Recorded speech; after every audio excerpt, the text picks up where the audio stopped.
நம்ம திருவள்ளூர் மாவட்ட செய்திகள்.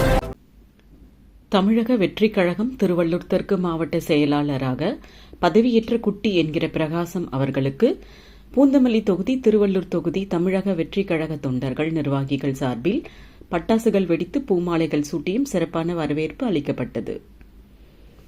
செய்தியாளர் ரம்யா.